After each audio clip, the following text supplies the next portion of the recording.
is Notsam Wrestling. Introducing your host from New York, here is Sam Roberts.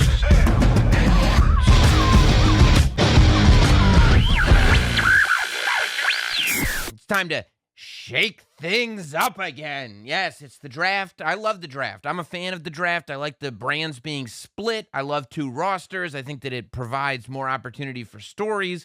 I think it provides opportunities for a bigger roster. I think it's a good thing. You know, I don't like it when it's not taken seriously.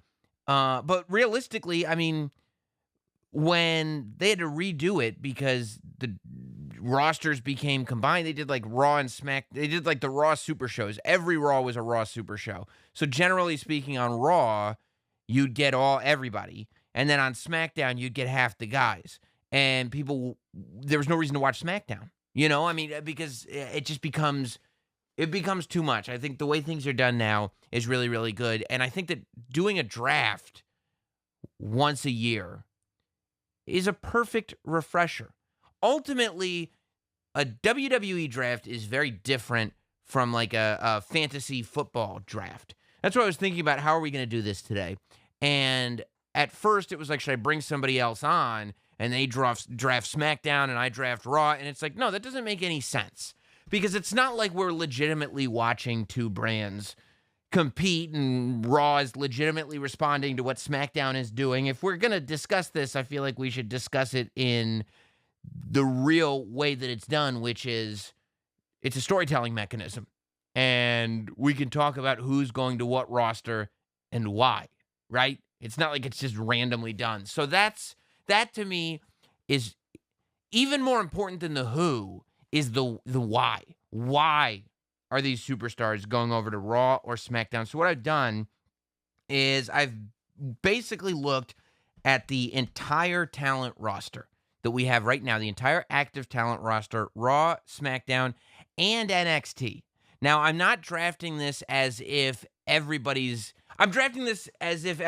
eligible, but I'm not, for instance, bringing anybody from Raw or SmackDown over to NXT, and I'm not acting like there's any obligation for a minimum amount of NXT talent to be drafted to the main roster. I just think that the timing is very good with NXT 2.0 being kind of refreshed, that the idea that some talent from NXT would make their main roster debut because of the draft, I think only makes sense, and I think it would draw eyes over to NXT 2.0 for the right reasons, which is this is developmental. This is where the future superstars are currently performing sports entertainment. They're currently wrestling over on NXT 2.0. So I feel like incorporating some of that into the draft, and I thought of interesting ways to do that too. I am specifically not drafting, well, I guess there are a couple of injured or off-TV talents that are being drafted, but if they're not coming back on TV anytime soon, I'm not drafting them. Or if I think that their return is its own event, then I'm not drafting them. For instance, MVP is not eligible for the draft. Bayley, not eligible for the draft, because I think that when MVP returns, it'll either be in Lashley or somebody else's corner. When Bayley returns, it'll be a big deal on its own. So the people that are returning in the draft, I think it's deliberate to me that they return during the draft. I am maintaining the rule of you can either draft as a team or singles. And here's why. Because on paper, it's really stupid. Because why would a brand draft a singles when they could draft a team? Why would they draft one member of a team when they could have two superstars and break them up anyway? And the answer is that if you draft as a team, to me, it adds credibility to that act as a team. When you draft as a team, you're establishing, here's who we have as tag team acts. And while, yes, they could be separated, and yes, they could end up wrestling singles matches as well, realistically, we're saying, well, there are no tag teams. Well, here's the tag teams. If we're drafting as tag teams, we're establishing these are the tag teams. And I think that that's specifically important when it comes to the women. There's multiple acts here that I'm drafting as female tag teams. so that people realize that the female tag division is something that Raw and SmackDown are taking seriously. I'm trying to think if there's any more. I'll kind of get into my philosophies on what the rosters look like after I start going over some of these names. And I have Raw's roster about a third longer than SmackDown's roster, because I think that's how they usually do it. They usually draft the SmackDown roster to be about 2/3 of what the Raw roster is, theoretically, because Raw is 3 hours and SmackDown is 2 hours, okay? So here's what I've got. And it's important that we start this way. I'm not going to go over the orders that everybody needs to be drafted in, because that's too specific for this exercise. But I think that you do have to start somewhere. And since the draft starts on SmackDown this Friday, we have to look there. And I believe that on SmackDown, Paul Heyman said, when he was talking to Adam Pearce about the match with Montez Ford on Friday, he said, then we'll talk about the draft later. So clearly, Paul Heyman has a plan. And my first draft pick revolves around that. Paul Heyman has set up a deal for this first draft pick. And the deal that he has set up is the bloodline is a unit, that the bloodline not be separated, that the same rule that applies to tag teams now applies to the bloodline, so that a roster has the option of drafting the entire three-man group. Obviously, Paul Heyman goes with them. I'm not drafting, I don't think managers or advocates or whatever Paul Heyman is now separately. Paul Heyman says the bloodline goes together. So SmackDown drafts the entire bloodline. So that's the first pick. SmackDown has the Usos and Roman Reigns staying on Fox. Then we find out that in order to make this fair, Paul Heyman has given Raw or orchestrated it so that Raw can now have 2 picks. And I know you're sitting there going like, how is Paul Heyman in charge? It's just the deal that he made. If SmackDown can get the entire bloodline together, then Raw can have 2 picks, whatever they want. Now, we say whatever they want, but we think Paul Heyman was involved in these picks. Because, Raw. Because Raw's first 2 picks are Big E. So WWE Champion Big E is exclusive to Monday Night Raw. Universal Champion Roman Reigns exclusive to SmackDown. And the second pick on Raw is Brock Lesnar. And Paul Heyman smiles to himself, satisfied. And over the course of weeks, we will find out. Now, this is a device, obviously, because now what we're doing, instead of saying, well, clearly Roman Reigns versus Brock Lesnar is the future, Paul Heyman is separating Roman Reigns and Brock Lesnar. He's going to try to get the match at Crown Jewel to not happen. It's still going to happen, obviously. But Paul Heyman is keeping Roman Reigns and Brock Lesnar apart so that maybe at Crown Jewel, maybe he screws Brock Lesnar. And then Brock Lesnar can't get his revenge because he's not on SmackDown. And now Roman gets to go on a whole nother show. Now, eventually, the question is going to come up. Did Paul Heyman orchestrate Brock Lesnar being drafted to Raw because he wanted to keep Brock Lesnar and Roman Reigns away from each other? Or was he acting towards the financial benefit of Brock Lesnar? Was this move, while on the surface, it looks like Paul Heyman was working for Roman Reigns?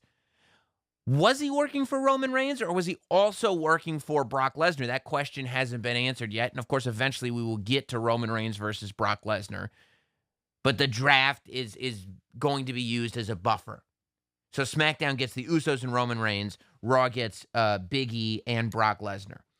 Raw is also going to get the New Day as a tag team. Kofi and Xavier Woods are going to go together. So they're going to stay on Raw. We've now got Big E, Kofi, and Xavier all together. I think this is only good news for Big E. I think as Big E grows, the idea that Xavier and Kofi are there to be his support system is only going to be good for Big E. And SmackDown responds by drafting Rated RKO. So Riddle and Randy Orton move over to SmackDown. And I know what you're saying. Now SmackDown has the Raw and SmackDown tag team champions on their show, and that is something that we'll deal with maybe on Friday or next Monday, but I'll tell you how we'll deal with that in a second. Now, as I start going through these names, my thinking is that because Roman Reigns is your champion on SmackDown, and he is a confirmed villain, you're going to want a roster that is fairly good guy heavy. You're going to want a babyface heavy roster so that post-draft, us fans can have conversations about who's going to be the next person to challenge Roman Reigns. At the same time, you want Raw to have a fairly heel heavy roster so that us fans can discuss who's going to be the next one and the next one and the next one to challenge Big E for the WWE Championship. With all that said, I have Happy Corbin, who I think has been on fire on SmackDown. He's bringing some of that fire over to Raw. I think when you look at Raw, Raw needs a complete refresh. That's the other thing I'm looking at with Monday Night Raw especially. SmackDown can continue to be the Roman Reigns show. And I think that SmackDown has to be different too. But Raw has been very good for the last 2 weeks in a row. And the reason that Raw has been very good is not just because Roman Reigns was on Raw last Monday. But the reason that Raw has been very good is because it's been different. It's because Big E being thrust into the WWE Championship scene is a brand new, fresh face that we didn't necessarily know was coming. Which, as I've said before, is the whole purpose of the Money in the Bank briefcase.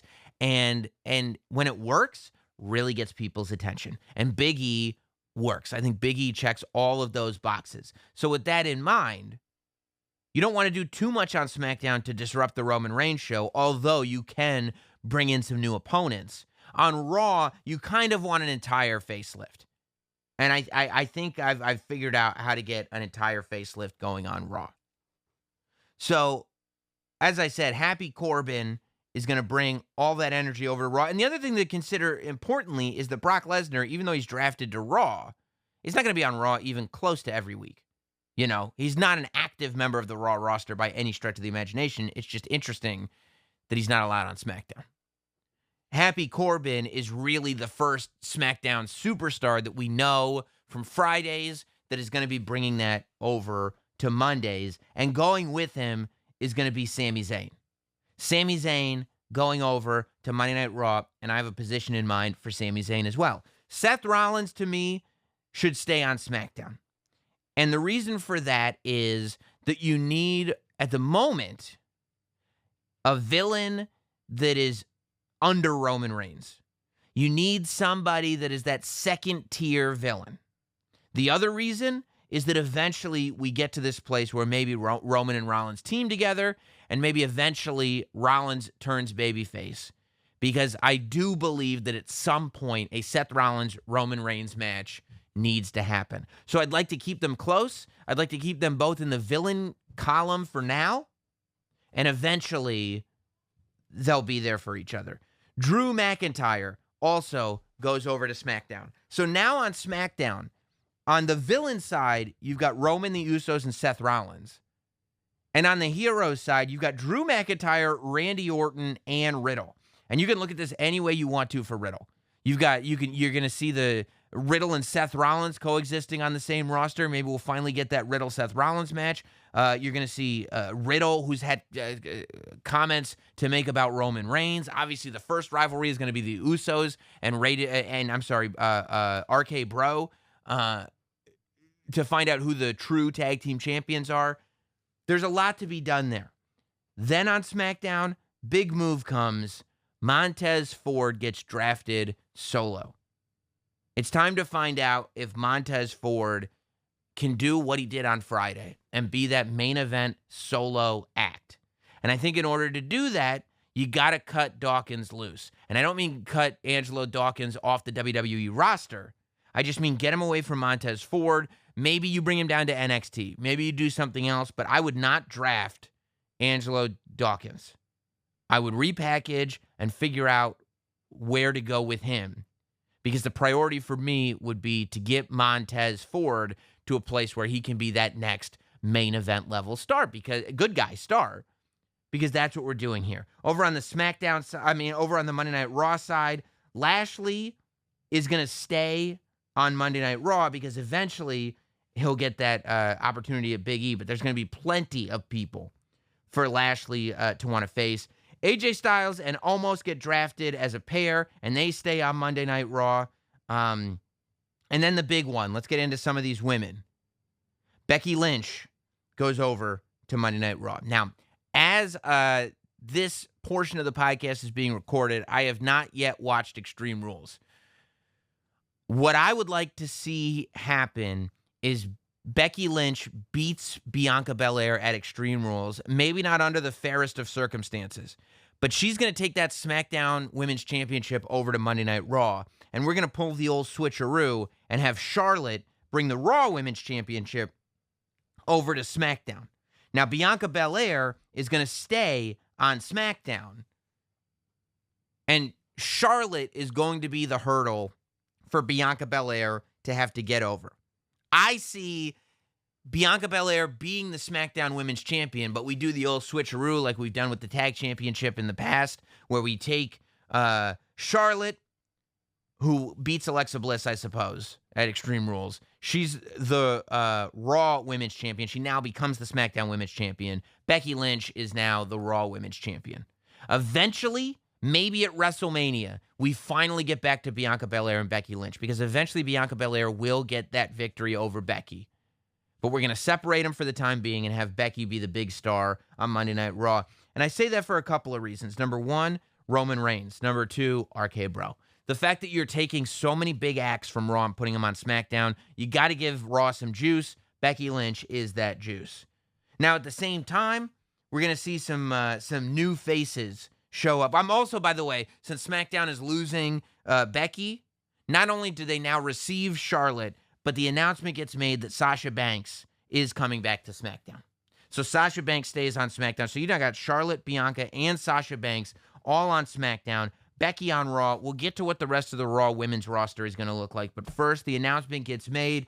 We're going to try again. We're going to go all the way. Keith Lee is coming to Monday Night Raw. He's coming back. It's going to be a different Keith Lee. It's going to be an aggressive Keith Lee. It's going to be a villainous Keith Lee. A bad guy Keith Lee comes back to Monday Night Raw with, again, his eye on the prize. Coming off of this draft, it needs to be made clear to Big E that the story of the toughest part about being champion is staying champion has never been more true. Coming off of this draft, it's the whole world wants a piece of Big E. And we've just got matches upon matches upon matches. So Keith Lee, while he has been on Raw, becomes a fresh face because it's a new Keith Lee. It's a bad guy, aggressive, non-fan favorite Keith Lee. And then we have real fresh faces. See, I want Austin Theory back on Monday Night Raw, again, as a new, fresh Austin Theory, and I don't even think it gets acknowledged that he was a part of Raw during the Performance Center pandemic era. I think Austin Theory gets completely reintroduced as if he was never on Raw as Austin Theory. But as I've stated on the past, on the podcast, the true value of Austin Theory is the fact that he looks like he does, he comes across like a superstar, but he also has that entertainment factor. And that entertainment factor, to me, has not come out anywhere close to as big as it has with The Way. So I am bringing Johnny Gargano, Austin Theory, and Indy Hartwell all over to Monday Night Raw. The entire group goes to Raw as a unit, unless you want to do, Johnny Gargano goes with Austin Theory to Raw, and then they also draft Indy Hartwell, because Indy Hartwell doesn't need to stick around. The Way doesn't need to stick together.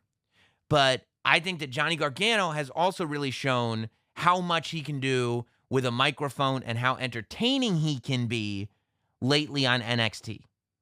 I think that Johnny Gargano would be great in an MVP type role, guiding Austin Theory. And eventually, Austin Theory gets to turn babyface on Johnny Gargano, beat Johnny Gargano, and move forward. But Johnny Gargano here is being drafted to Raw really as a device, as the pedestal to put Austin Theory on. And because I think The Way could be a really successful, entertaining group on Raw and could lead to Austin Theory becoming a big, big star. Speaking of fresh faces, you're probably wondering, Dexter Lumis, last we saw he was married to Indy Hartwell. He also leaves NXT. That story has a bow on it. It's perfect timing for both of them to leave NXT. Dexter Lumis comes to SmackDown. Dexter Lumis is not on Raw. Dexter Lumis is on SmackDown. And it's kind of a sink or swim thing. Let's see if Dexter Lumis works on the main roster. I think Dexter Lumis has been hit and miss. I think when NXT was a little bit more serious, Dexter Lumis wasn't really working for me. When it was more character-based, Dexter Lumis was. I thought the Dexter Lumis wedding was terrific. I thought all the vignettes with Dexter Lumis were great. You know, I think Dexter Lumis can be an entertaining act. So let's see if it works. We bring him to SmackDown, and we bring him over there as a babyface. That's what's important to me. I don't think in 2021 Dexter Lumis works as a scary villain. But as a babyface that's kind of a takeoff on that scary villain, it's just kind of a weird guy that likes to draw pictures, yeah, I think that can work. So let's try it. And we put him on SmackDown. Also coming to SmackDown, the NXT Women's Champion, Raquel Gonzalez. She comes over with the NXT Women's Championship. She floats back and forth for a couple weeks. You know what? She doesn't float back and forth for a couple weeks. You know what she does? She comes to Friday Night SmackDown as the NXT Women's Champion, and then the following Tuesday, she's on NXT, and she puts down the NXT Women's Championship.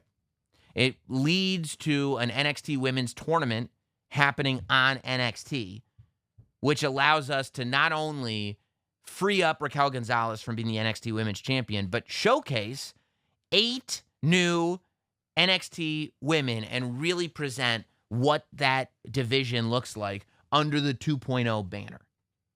So I have Raquel showing up with the title and then coming to NXT and dropping it. And then you want to talk about a fresh face, and this is kind of, this is my pick. Again, these are not predictions. This is just what I would do. This is what I would campaign for if I were in the writer's room.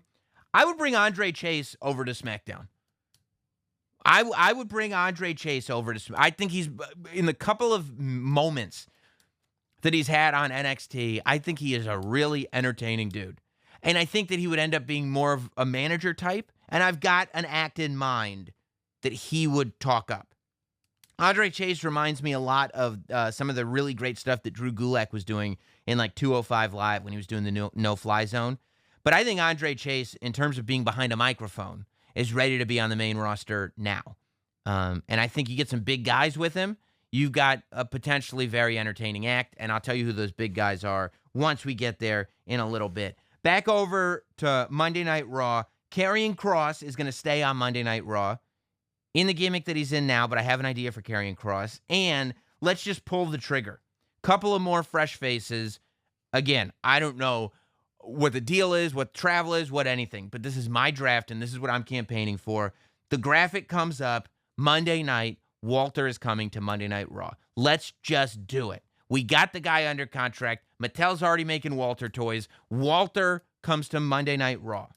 And in my mind, Walter at least starts probably as a good guy. I think he's going to get cheered. You know, I think you've got enough big bad guys. Walter starts as a good guy. And I think there's plenty of guys for him to be paired up with. I don't want to give too many spoilers. But, like, for instance, we could start with a heel Keith Lee versus a babyface Walter. That's a thing that could happen in a WWE ring and done in a WWE style that I think could still be incredible. So Walter comes over to Raw, and then also drafted to Monday Night Raw is Dakota Kai. It's time, I think, for Dakota Kai.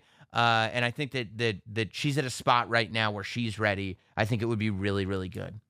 Shotzi and Knox are staying on SmackDown, and Kevin Owens is staying on SmackDown. Kevin Owens, I got some ideas for, but Kevin Owens is going to turn heel very, very quickly.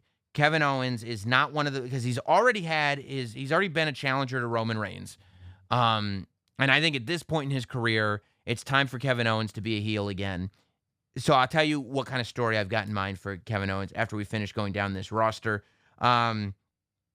If Asuka gets drafted, she stays on Raw, but I don't know that she'll be drafted. Tamina and Natalya are moving over to Monday Night Raw as a tag team. Damian Priest is staying on Monday Night Raw, and Jinder and his crew are all staying on Monday Night Raw. Moving over to SmackDown, Alexa Bliss moves over to SmackDown. So even if she does win the women's championship from Charlotte, by now, if you're listening to this, you already know if she did or not. But Alexa Bliss is moving over to SmackDown.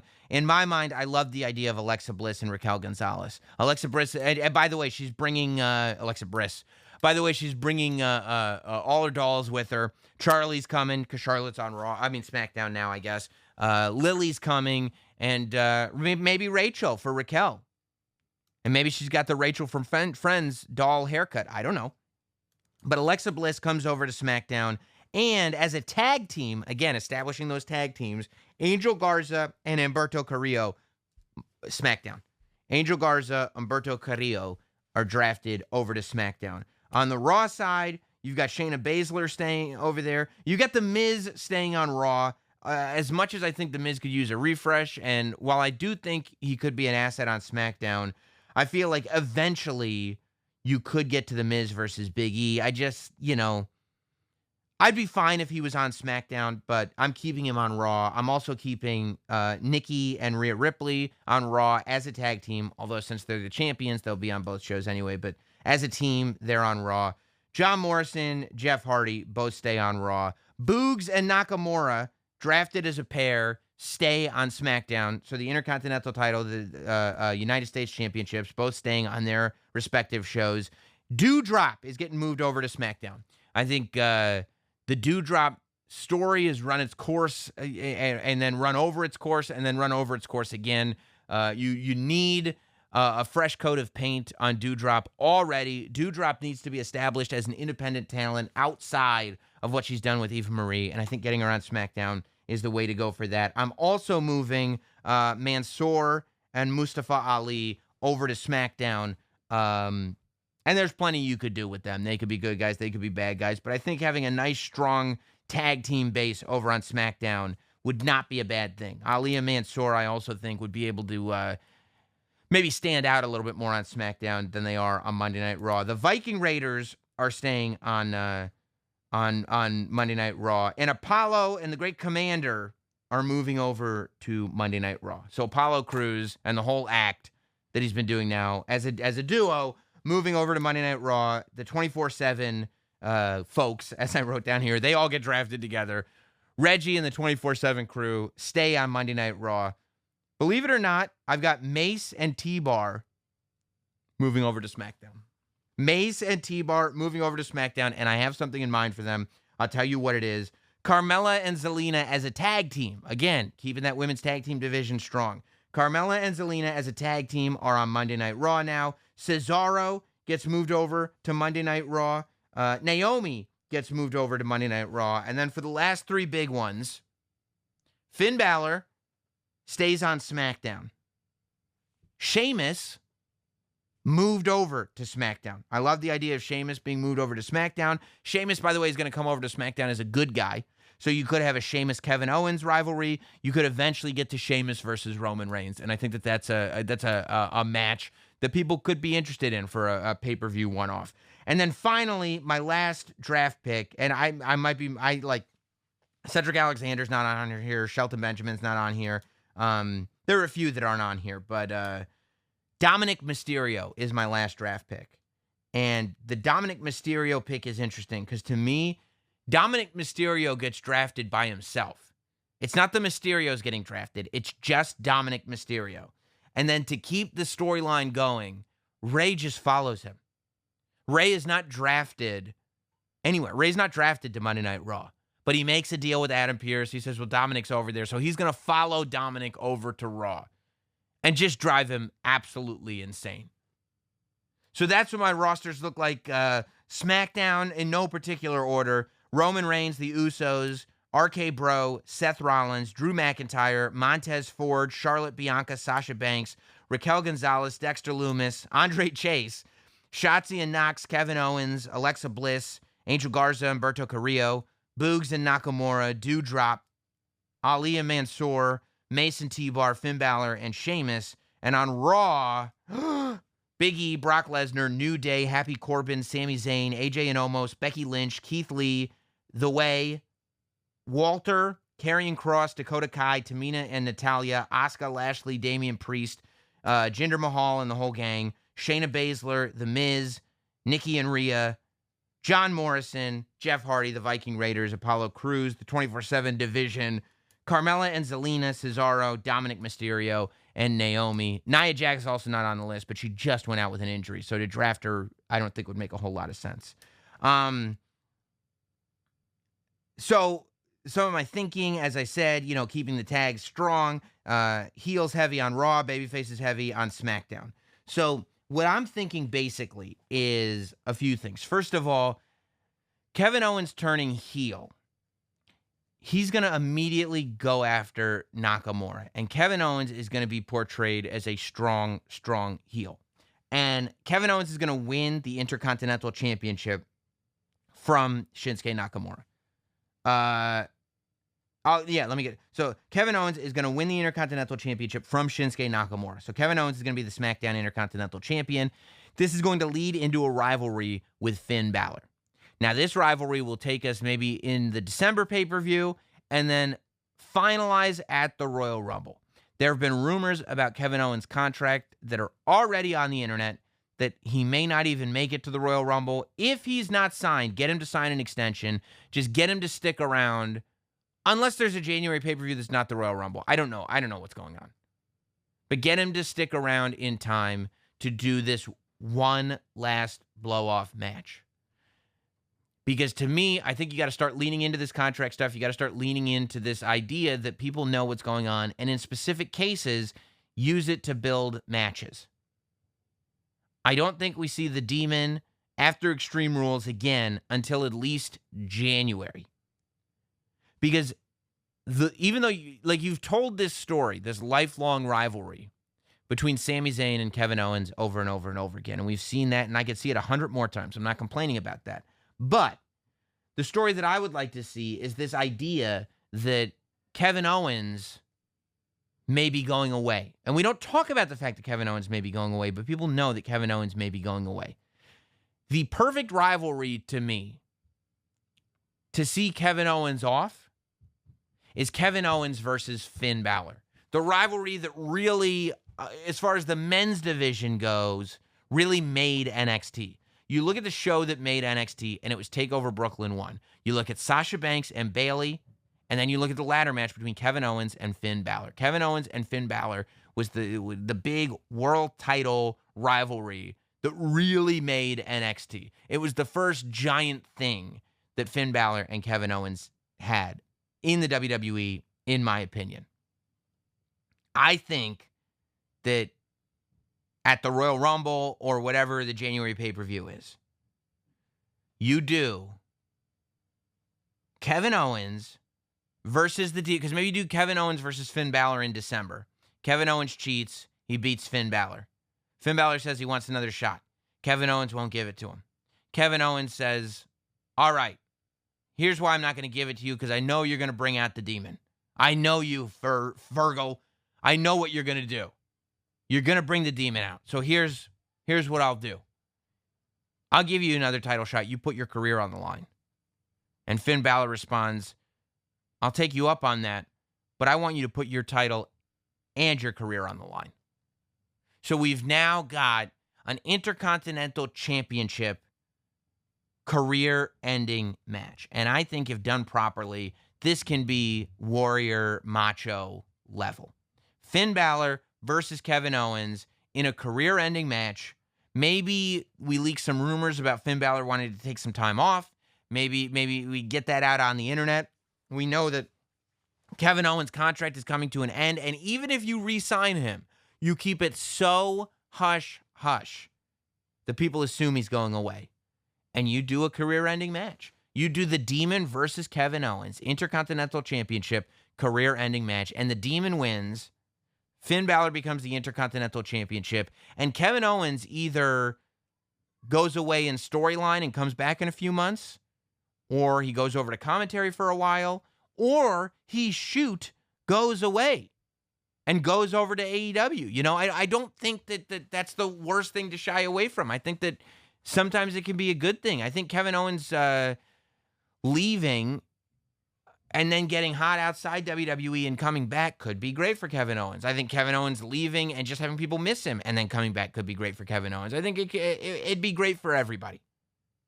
But I have Kevin Owens winning the Intercontinental Championship from Nakamura, and then at the beginning of 2022, losing that title to the Demon in a career-ending match. I have, as far as the Tag Team Championship goes, I have the Usos versus RK Bro, because Survivor Series is still going to be champion versus champion. Assuming titles don't get changed at Crown Jewel and didn't get changed last night, you've got Roman versus Big E. You've got maybe Charlotte versus Becky, but that could have changed. But you've got your Tag Team Championship, most importantly. Usos versus RK Bro. Now, that match still happens. But instead of just being champions versus champions, it now becomes, this is the Smackdown Tag Team Championship match. That one team leaves, the losing team leaves behind their title, and the winning team gets to be called the Tag Team Champions of the brand that they're on. So what becomes of the Raw Tag Team Championship? Well, at Survivor Series, the same way you're having Usos versus RK Bro, you do a Raw Tag Team Eliminator match. 8 teams, elimination, one member of a team gets pinned, the whole team's eliminated, but it's the New Day versus I've got to get to that. The New Day versus The Way, Johnny Gargano and Austin Theory, versus Jinder and one of his guys, versus the Viking Raiders, versus AJ and Omos, versus Team Apollo, versus the Mysterios, Rey and Dominic. And then the 8th team, and then the winner obviously becomes the Raw Tag Team Champions. The 8th team is the reason that I've got Sami Zayn going over to Monday Night Raw. And on Monday Night Raw, I have Sami Zayn being the second to Karrion Kross. I have Sami Zayn doing Kross's promos. I have Sami Zayn coming out with Karrion Kross to the ring. I have Sami Zayn as, almost the advocate for Karrion Kross. Do you understand?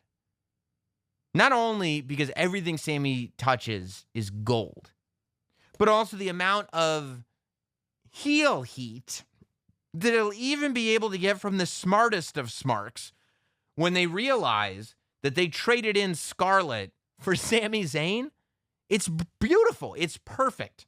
I love the idea of Sami Zayn coming in and taking Karrion Kross under his wing. And while, yes, they will participate in this tag team match, generally they won't be a tag team. Sami Zayn will be there to guide the career of Karrion Kross, and they will start going after Damian Priest. So the program that you're looking at is Karrion Kross with Sami Zayn in his corner, going after Damian Priest. Again, freshness, fresh coat of paint on everything, new faces, new characters, new everything. I have Lashley not going after Big E, but the Mysterios going after Lashley. Ray telling Dominic, you gotta make a stand, you gotta make a moment. And then maybe, I really want there to be a rivalry between Ray and Dominic. I would love to see Ray turn on Dominic instead of vice versa. Although I think that for the betterment of Dominic's long term, it might be better if he turned heel, was really good at that, and then turned back to being a babyface. That might make people like him more. But even if that doesn't happen, I still like the idea of Ray pushing Dominic into matches with Bobby Lashley when he is not ready for Bobby Lashley.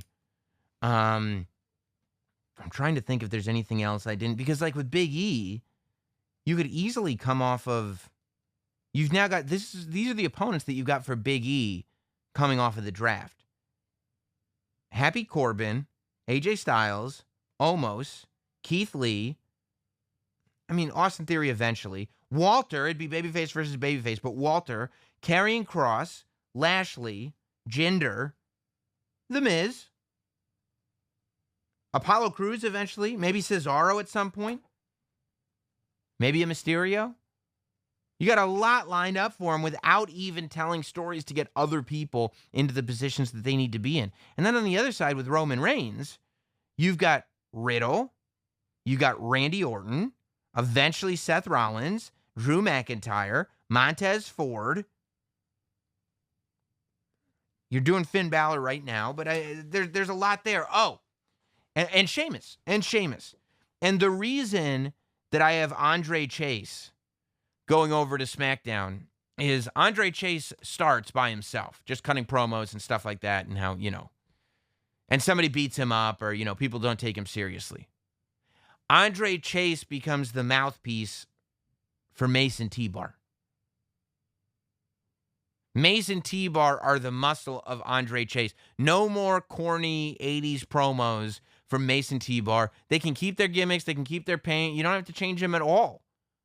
It'd be such a weird act to have, like, hilarious Andre Chase out there taking himself super seriously and having these Mad Max weirdos as his muscle. I think it'd be great. He's coming out there and people actually have to listen to him because now, Mason T-Bar can really beat some people up.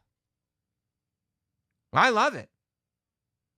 Maybe he starts with Montez Ford. Maybe Montez Ford doesn't go right for Roman. He starts in a kind of singles thing with Andre Chase, and he's got to get through Mason T-Bar. Maybe that's a thing for Boogs and Knock to deal with after they get done with Kevin Owens. There's a lot to get done. Maybe Dexter Lumis. Who knows? So much to do. But that's basically where I see Raw and SmackDown, if it were up to me, I think, after the draft. That's probably the way that I would get it done.